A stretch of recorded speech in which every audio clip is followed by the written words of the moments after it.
In the name of God, Father, Son, and Holy Spirit. Amen. August Landmesser refused to do the famous Nazi salute, the Sieg Heil salute, during a Nazi rally at a shipyard in Hamburg on June the 13th, 1936. Now, that salute was adopted by the Nazi Party in the 1930s, and it was mandatory for all German citizens as a demonstration of their loyalty to the Führer, to the party, and to the nation. Landmesser, the lone German refusing to raise that stiff-arm salute in Hitler's presence in 1936, had been a loyal Nazi. He had joined the Nazi Party in 1931 and began to work his way up through the ranks of what would eventually become the only legal political affiliation in the country. But 2 years later, he fell madly in love with Irma Eckler, a Jewish woman, and he proposed marriage to her in 1935. But after the engagement, it was discovered by the Nazi Party that he had been engaged to a Jewish woman, and he was expelled from the party. Well, Landmesser and Eckler decided that they would actually try and file for a marriage certificate or a marriage application in Hamburg. But the union was denied under the newly enacted Nuremberg laws. The couple then welcomed their first child, a daughter, Ingrid, in October 1935. And then, on June the 13th, 1936, Landmesser gave this cross-armed stance, as you can see in the photo, in the vast sea of people giving Nazi salutes. There he stands with his arms folded. It was at the launching of a new German Navy vessel. Now, the act of defiance stands out among the throng of Nazi salutes. By 1937, he was so fed up with what was going on around him, he attempted to flee the Nazi Germany and moved to Denmark with his family. But they were detained at the border and charged with dishonouring the race, with racial infamy under the Nuremberg laws. A year later, he was acquitted of that charge because of lack of evidence, but was instructed that he was never to have a relationship with his wife again. But he refused to abandon her, and they ignored the wishes of the party. And he was arrested again in 1938 and sentenced to 3 years in a concentration camp. He would never see his wife or his children again. The secret police also arrested his wife Eckler, who was 7 months pregnant with the couple's second daughter. She gave birth to Irene, the second daughter, in prison, and was then sent to a women's concentration camp soon after the delivery. She's believed to have been transferred to what the Nazis called a euthanasia centre in 1942, where she, along with 14,000 other women, were murdered. Now, after his prison sentence, Landmesser worked a few jobs before finally, in the desperation of the Third Reich in 1944, he was drafted into the German army. And a few months later, he was declared missing in action in Croatia. Well, Thomas Aquinas often refers in his writings to the dictum Quidquid receptor ad modum recipientis receptor. It means whatever is received according to the manner of the receiver. Whatever is received according to the manner of the receiver. Now, of course, the Nazis would have heard the story of Landmesser as one of a traitor, because that was their mode of receiving a story such as his. But we, or at least I hope, we hear his story as at least one of a hero, perhaps even one of a kingdom person, a follower of Jesus. Quid recipitur ad modum recipientis receptor. Now, the same dictum applies to today's parable. Whatever is received according to the manner of the receiver. Now, this story, we've heard it 100 times before, a story of a landowner who goes away and leaves his property in charge, leaves his slaves in charge of his property. To one he gives a certain amount, another a slightly lesser amount, and to another a smaller amount. And when he comes back, he calls them to account, and one comes back and says, "Look, I've made you this much more money," and the other one says, "I've made you this much more money," but the third one says, "I went and I buried it, and now I've dug it up, and here it is. Here's your money back. I don't really want anything to do with it." And it is that third slave that is thrown into outer darkness.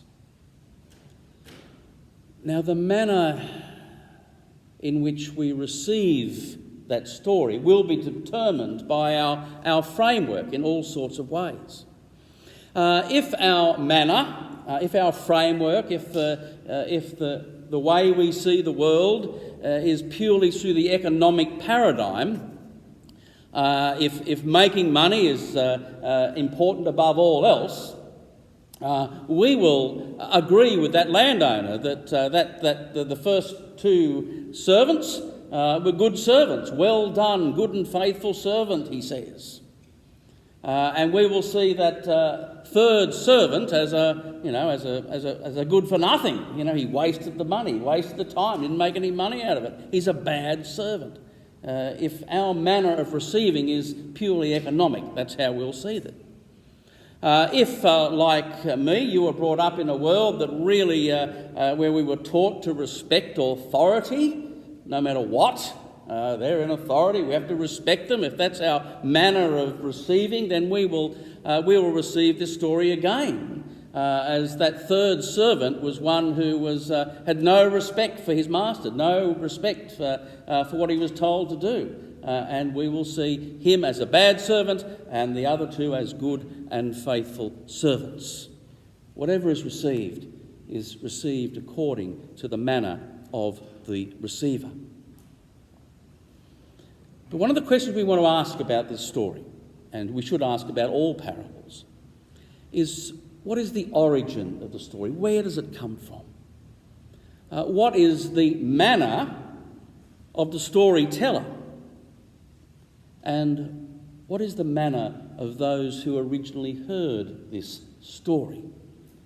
It's when we explore those questions that we might come to a better understanding of the parables. Now, Luke tells the same, this is Matthew's story we've heard today, but Luke tells the same story in a slightly different way, but in a slightly more detailed way. Luke's version says, a nobleman, not just a land, this is a nobleman, was sent to a distant country to get royal power for himself and then return.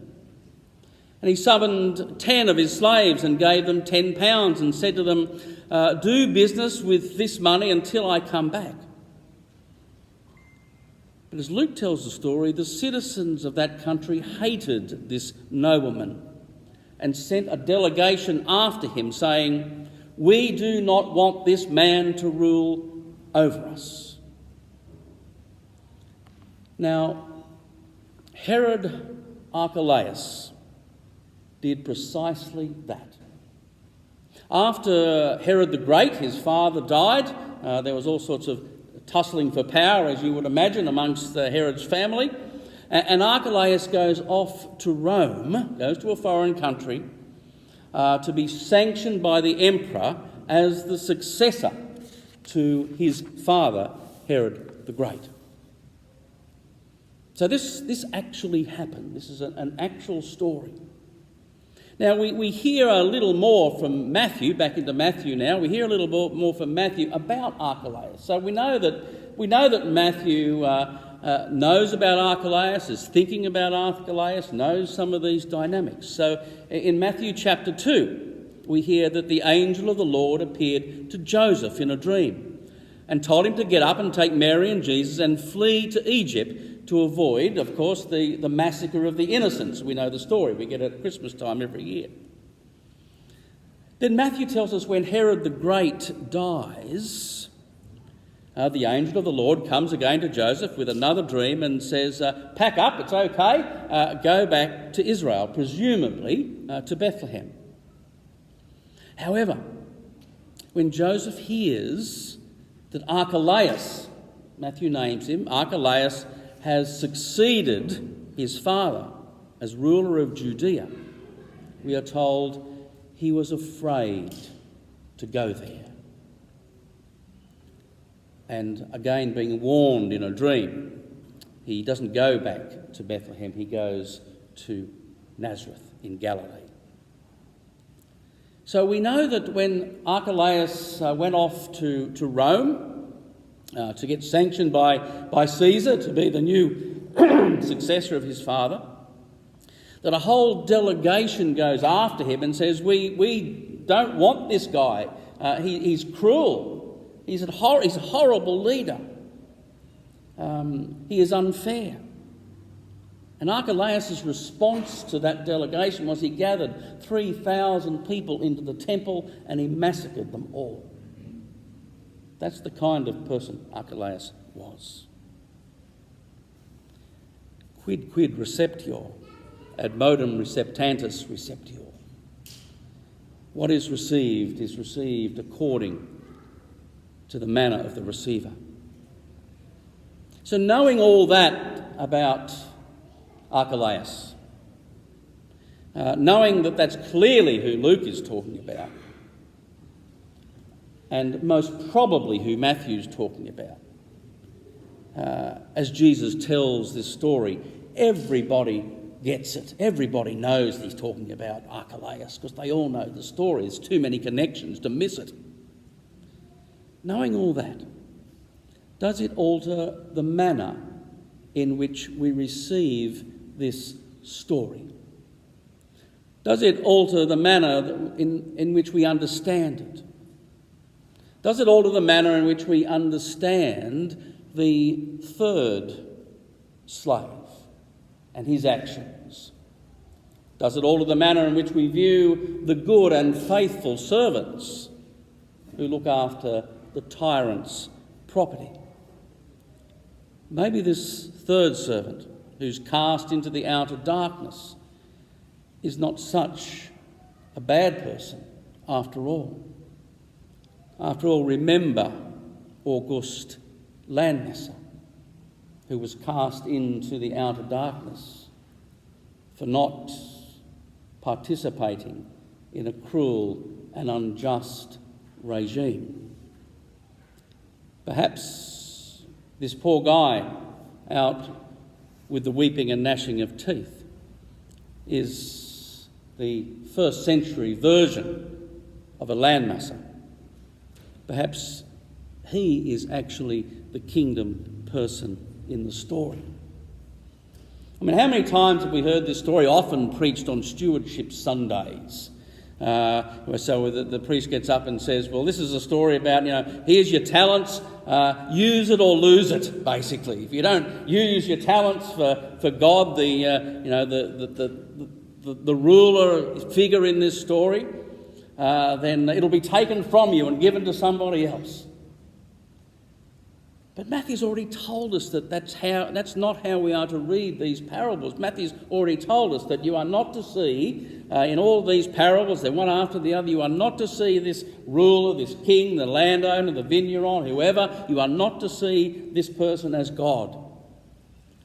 You are clearly to see this as a human king, a human landowner, a a human householder. But again and again we fall into this trap of putting the authority figure in the story into the place of God, not the person who is cast into the outer darkness.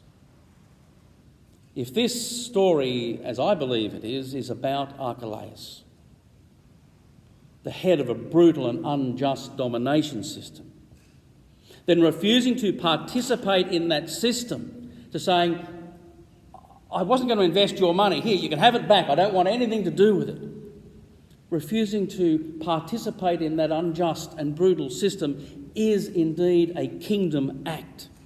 It is indeed something a follower of Jesus will do. And in fact, perhaps the person in this story that is cast into the outer darkness is the Christ figure.